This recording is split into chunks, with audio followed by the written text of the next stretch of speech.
Right, the very first thing you have to do is put down a towel so that any of the paint that goes through your cloth will be absorbed by the towel and not spread underneath. Now I am just using some very watered down acrylic and just squirting that watered down acrylic and then spreading it out. I'm just put that watered down acrylic in these empty glue bottles and then spreading it out with a paintbrush. That way I don't need a lot of control.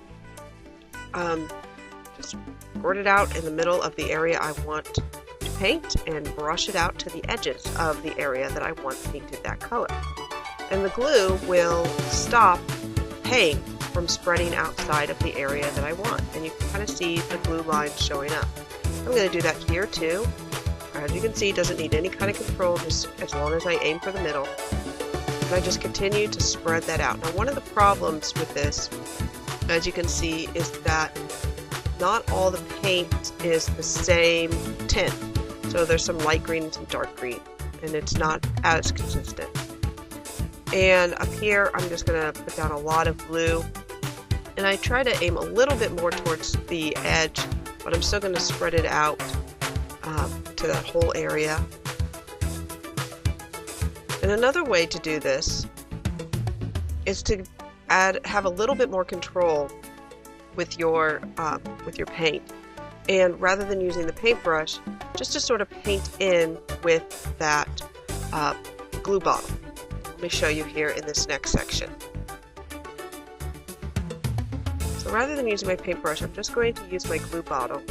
Just very, very carefully squirt in the paint and paint with the glue bottle.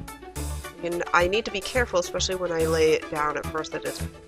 So as you can see, I'm just going to use my bottle here to paint it and not use a paintbrush at all. But if I do this, I need to be very careful about going and staying right inside the lines. I'm just going to go ahead and fast forward a little quicker and show you how I fill in the whole thing using the glue bottle.